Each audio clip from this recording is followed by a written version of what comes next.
Parpol lain lagi yang diurus berbicara sampai berbuih-buih, yang diurus adalah pilpres. Ya, agak mulia sedikit, bukan amplop tapi pilpres. Kemudian guru besar harus meneliti, ini harga kok mahal padahal dilangkakan. Gimana caranya? Guru besar pasti rekomendasinya import lagi. Kenapa? Ya guru besar kan juga doan uang. Ya. Kalau dikasih uang suruh meneliti, harga pasar tinggi, ini harus diturunkan. Caranya Prof? Ya import lah. Kemudian ahli fatwa. Sampai semua masih ingat ahli fatwa di mana-mana mengumbar fatwanya. Wahai Menteri Pertanian yang sangat muslim, tidakkah sampeyan peduli dengan bakso yang sudah semakin terkontaminasi oleh celeng dan tikus? Ini harus dihalalkan. Gimana caranya Mufti? Ya gampang toh, impornya dibesarin. Yang dicari adalah gratifikasi atau kuota impor. Ini yang ketujuh. Ini kami di NU tidak menyebutnya kiai karena pasti bukan NU. Itu Mufti. Ya. Tapi kami melihat ini, inilah yang oleh kiai-kiai NU disebut kalimat haqqin. Bahwa bakso itu harus halal, itu kalimat haqqin, benar. Tapi yuradu biha al-batil, dipelintir untuk urusan kebatilan, gratifikasi, supaya koleksinya bisa 40. Ya, 40 apa? Pak Darori. 40 cewek. Nah, itu yang lewat transfer, yang lewat PPTK ya. Yang ayo Pak sing muni Fatona sampean lho ya. Yang lewat transfer. Yang tunai blus nyoh lebih banyak atau lebih sedikit? Lebih banyak. Itu baru yang ketujuh, birokrasi. Oke, tak setujui importasi lebih banyak asal sampean demonya lebih keras. Itu kong kali kong antara birokrasi dan gratifikasi tadi. Yang ke-9, ya media akan mendampingi semuanya itu. Berita apapun diberitakan.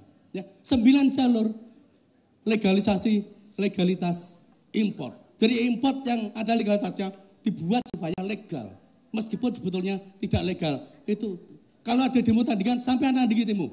Ya, demo itu dibuat, wah ini kedelai mahal. Padahal kedelai memang disimpan di gudang gimana enggak mahal.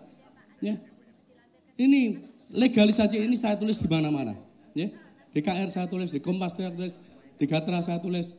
Ya, 9 jalur penggembosan kedaulatan pangan.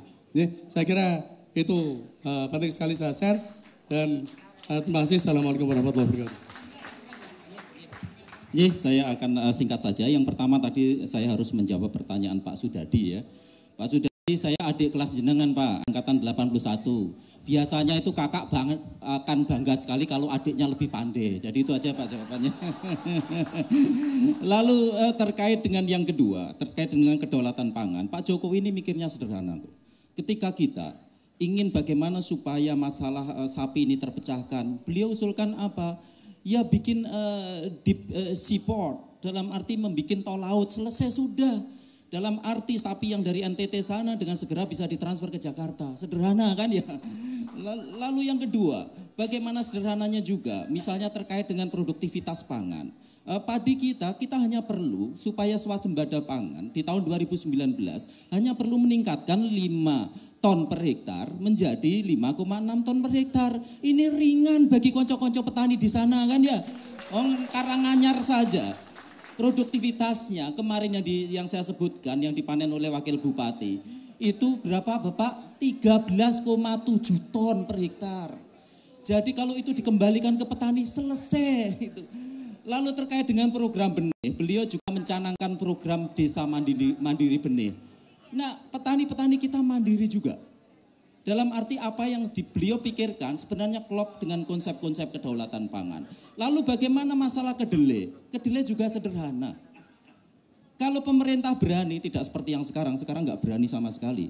Meningkatkan HPP kedelai dari 7.000, 7.500 saja susahnya minta ampun. Kalau Pak Jokowi nanti meningkatkan jadi 9.000 rupiah per kilo, selesai masalah kedelai. Jadi dalam arti masalah kedaulatan pangan ini sebenarnya ada ide-ide sederhana. Yang paling penting, paling utama, bagaimana kita mengembalikan kedaulatan itu semua ke petani. Terima kasih. Saya mulai dari kemiskinan terbanyak itu ada di pedesaan dan mereka sebagian besar adalah petani. Karena kemiskinan tersebut mereka tidak bisa mengakses pendidikan dan kesehatan, akhirnya mereka menjadi TKI dan tenaga kerja murah di perkotaan, harga diri kebangsaan kita tercoreng dan segala macam karena negara kita tidak mampu melindungi. Namun satu lagi bahwa desa-desa itu selama ini tidak dilindungi tanah-tanahnya akibat investasi skala besar. Yang harus dilakukan itu simpel saja. Lindungi tanah-tanah rakyat yang ada di dalam kawasan hutan, segera dilegalisasikan, beri akses mereka. HGU prioritaskan untuk koperasi petani, badan usaha milik desa dan badan usaha milik petani. Bank-bank kita siap, kampus-kampus kita siap. Di sanalah transformasi pedesaan dan pertanian kita dikembangkan dan mengembalikan kejayaan kebangsaan kita. Bukan semata-mata soal kedaulatan pangan, tetapi keadilan sosial juga tercipta. Terima kasih. Baik, tepuk tangan untuk 3 pembicara. Ibu bapak yang saya hormati, sebelum saya sampaikan dan saya berikan kepada Pak Haryadi supaya nanti memfasilitasi Pak Anies, Pak Rektor dan mungkin Pak Jokowi, saya memberi frame sedikit bahwa sejak awal seminar ini dirancang untuk membangkitkan gagasan besar kita. Universitas Gadjah Mada yang punya ide soal kedaulatan pangan dan juga itu menjadi bagian dari debat publik sampai sekarang ini belum menjadi kekuatan yang makin membesar. Tetapi kita percaya bahwa apa yang disampaikan oleh Profesor Maksum bahwa bangsa ini harus mengakhiri krisis pangan dengan pendekatan yang lebih strategis. Bahwa kita harus segera menata ulang, bukan saja bicara soal teknis tentang kebijakan, tapi dari itu adalah keberpihakan pemimpin kita. Dan keberpihakan untuk tidak saja menggunakan pertanian sebagai sektor yang marginal, tapi negara yang besar buat Indonesia dan juga ditopang tadi diceritakan oleh Pak Andreas, kita harus berpikir bahwa bangsa kita akan makin besar jika kita memiliki perhatian di bidang pertanian. Dan salah satunya adalah mengalokasikan resources kita untuk petani di dalam mendorong dirinya sebagai kekuatan pertanian di Indonesia. Mas Iwan juga menceritakan banyak hal bahwa reformasi agraria di Indonesia itu belum tuntas. Reforma agraria bukan semata-mata soal bagi-bagi tanah, tapi lebih dari itu bagaimana menata ulang, bagaimana upaya memperkuat desa yang sekarang ada Undang-Undang Nomor 6 Tahun 2014 itu harus bisa dijadikan sebagai pintu masuk kita, memperkuat sumber daya desa, BUMDes dihidupkan. Dan oleh karena itu pula, apa yang juga disampaikan oleh Dr. Hendri Saparini tadi bahwa kita harus mengubah cara pandang kita. Kita tidak boleh hanya berkiblat pada pengembangan industri semata, tetapi kita melupakan bahwa pertanian itu sebetulnya menjadi kekuatan. Dan bangsa ini membutuhkan itu. Dan kalau kita berpikir tantangan ke depan, maka calon presiden ke depan harus mampu tidak sekedar mewujudkan itu semua dalam bentuk kata-kata, tapi lebih dari itu mampu mewujudkan komitmen dalam bentuk policy strategis dan Kagama harus mampu mengawal itu. Ibu bapak, itu catatan penting buat kita semua dan siapapun presidennya ke depan, tentu saja kita harus mengawal. Dan kebetulan alumni Kagama itu ada yang daftar ke KPU menjadi calon presiden dan komitmennya menurut versinya Mas Iwan itu komitmennya tidak palsu tapi otentik untuk melakukan reforma agraria.